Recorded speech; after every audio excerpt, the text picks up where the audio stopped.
Today I'm excited to take you through a complete guide on creating the perfect aesthetic home screen setup for your iPhone. Whether you're into light mode or even dark mode. I know a lot of you are always on the lookout for ways to make your phone look clean, minimal, but still packed with functionality, and that's exactly what I'm going to show you today. We're going to cover everything from wallpapers, widgets, custom icons, setting up the action button for shortcuts, and even some new control center customizations that you might not know about just yet. So hopefully this video inspires the way you use your iPhone every day. So follow along and let's get right into it. Hey everyone, what's up? It's Renz. Welcome back to the channel. Okay, first things first, the lock screen. Now, a lot of people just leave their lock screen as is with the default flashlight and camera buttons, but did you know that you can actually customize those buttons? This is a feature that doesn't get enough attention in my opinion, but it's a complete game changer, especially if you're someone who likes to access specific apps quickly. I personally swapped out the camera button for messages and Adobe Lightroom because I use messages way more often than the camera on a daily basis. Plus, since the camera is still super easy to access with the new camera control button, I figured why not take advantage of that extra space. With just one tap, I can jump straight into Lightroom and start editing my photos. This saves me a lot of time when I'm out shooting and just want to make a quick edit on the go. And here's another cool trick. If you don't use some of the lock screen controls, you can actually remove them completely.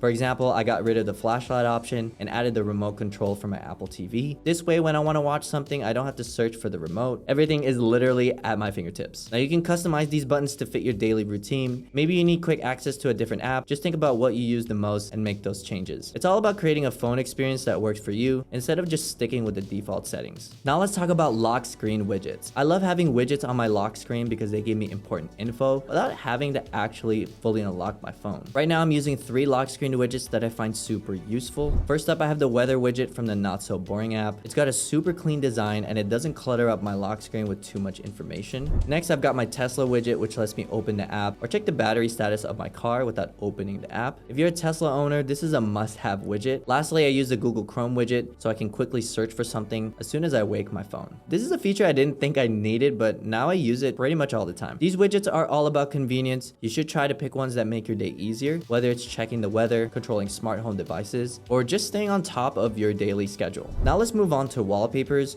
which I think are such an important aspect of customizing your phone. The wallpaper really sets the tone for your whole home screen setup vibe. Right now, I'm using a clean teal gradient for both light and dark modes, and if you're interested, I'll link them in the description for you guys if you want to download them. When picking a wallpaper, I always try to find something that's simple but still adds a bit of personality. Too many details in the background can make your home screen look cluttered, especially if you have a lot of apps and widgets. Now, my personal advice is to go with something minimal like a gradient or even a solid color so that your custom icons and widgets can really stand out. Also, if you're someone who switches between light and dark mode a lot, try to find wallpapers that have matching versions for both modes. This way you keep a consistent aesthetic no matter what mode you're in. It's a small detail, but it makes a big difference when you're going for that clean, polished look. All right, so now that we got the lock screen and wallpaper down, it's time to clean up the home screen. This is where things get fun. The first thing I do is enter jiggle mode, which is just long pressing on the home screen until everything starts wiggling around. Then I remove all the unnecessary apps from the home screen. I like starting out with a blank slate. iOS 18 makes this process super easy with the drag and drop feature, so you can just move things around, stack apps together, or even delete them entirely. Personally, I like to keep my home screen minimal and condensed into 2 pages. I only keep the apps I use every single day and move everything else to the app library. My approach is all about simplicity. If you're constantly scrolling through multiple screens of apps just to find what you need, that's not efficient in my opinion. So I recommend going through your apps and really thinking about which ones deserves a spot on your main home screen. Less is definitely more in this case. And here's a little tip. I turn off all notifications as well when I'm first setting up my phone, and then I slowly enable them for only the most important apps as I use them. This keeps my home screen distraction free and I don't get bombarded with random notifications throughout the day. Speaking of keeping things clean, one of my favorite new features in iOS 18 is the ability to hide apps using Face ID, Touch ID, or even a passcode. This is perfect for keeping private apps out of sight without having to delete them. For example, I hide my banking apps because I don't need them cluttering up my home screen, and I definitely don't want their notifications popping up in public or even when I'm making YouTube videos like this one. Now, once you hide an app, it gets moved to a locked folder in the app library, so you won't see any notifications for it. Total privacy, and it's super easy to set up. If you haven't tried this feature yet, definitely check it out. It's a great way to keep sensitive apps hidden without losing access to them.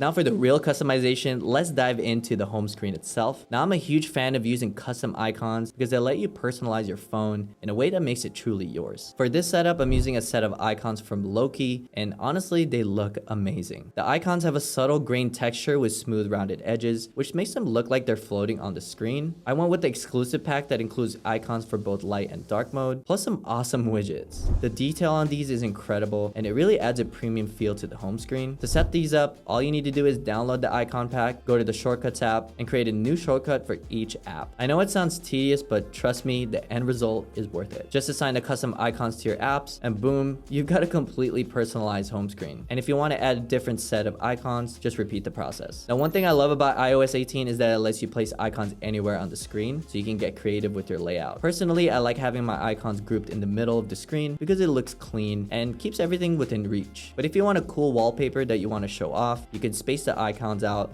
to highlight the background. Completely up to you. Now let's talk widgets. iOS 18 has some new stock widgets like the health widget that tracks your vitals and the Apple Fitness widget that shows your training load. But if you want to take your widget game to the next level, I highly recommend the Widget app. Widget is a free app that lets you create and customize your own widgets. Now, one of my favorites is the Hello widget, which is super simple but adds a nice touch to the home screen. It even shows the date in a subtle way at the bottom, which I love. And to set it up, all you have to do is download a widget, find a widget you like, and import it into one of your slots. You can even make it transparent so it blends perfectly with your wallpaper. Just go into jiggle mode, screenshot an empty page, and under setup transparency, select the wallpaper you screenshotted, and you're pretty much good to go. It's a really cool way to customize your home screen, and the app has a ton of options to choose from. The widgets from the Low-Key Vision Pro icon pack are also amazing. They come in both light and dark mode, and you can get interactive widgets like weather, fitness, and even calendar. I use these to keep track of my steps and daily activity, and it's such a sleek way to have the information available at a glance. On my main home screen, I like to keep things pretty minimal. The apps I use every day are camera, calendar, photos, weather, maps, app store, mail, and my Tesla app. On the left side of my screen, I have my widgets like the Notion widget for my content calendar, a battery widget that shows the charge level of all my devices, and a vinyl themed music widget that displays art when I'm listening to music. The MD Vinyl app is so cool because it shows the album artwork of the music you're listening to, and it's like a digital vinyl record player. I also have a few productivity apps like Adobe Lightroom for editing photos and Milanote for organizing my YouTube projects. These are all apps that I use frequently, so they get a spot on my home screen.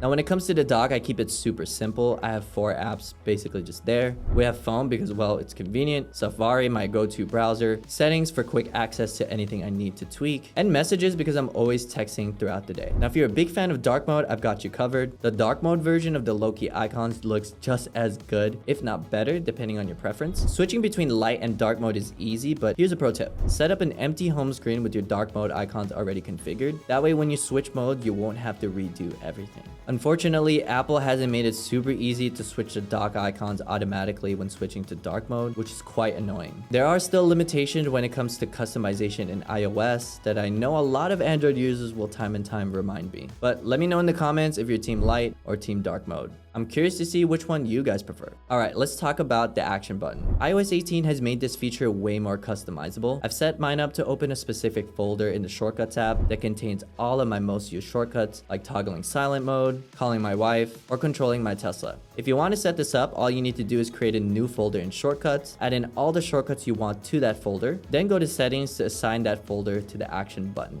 Now, whenever I press the action button, I get instant access to the apps and controls I use the most. This is super handy, especially when I'm in a hurry. Last but not least, let's customize the control center. iOS 18 lets you group controls into different pages now, which is awesome. I keep my brightness and volume controls on one page and my music controls on another. It's just more organized that way. I also use the iScreen app to add custom control buttons, like a storage button that shows an animation in the dynamic island, and even a super handy water tracker that counts how much water I've had throughout the day. It's a fun way to make the control center feel more personalized and functional. Widgetsmith is another app I use to add custom control buttons for things like Google Maps, the Tesla app, and my smart home controls. The possibilities are endless, and I'm excited to see what third-party developers come up with as they add more features to the control center. Now let's talk about phone cases, because honestly, they're just as much a part of your aesthetic setup as anything else. Now, if you're like me and love having a sleek yet protective case, I highly recommend checking out the Spigen Ultra Hybrid Neo 1 case. It's got these all-new teardown schematics which show off the internals of your phone in a really cool way. Plus, it looks especially good with the white titanium finish of the iPhone 16 Pro. It's sleek and stylish from the inside out. And that's a wrap on customizing your iPhone's home screen. Now, I hope this video helped you create a setup that's both aesthetic and functional. And if you enjoyed it, don't forget to give it a thumbs up and hit that subscribe button for more tech and lifestyle style content. Also, let me know in the comments which customization you're going to try first, and if you're team light mode or even team dark mode. Thanks for watching, and I'll see you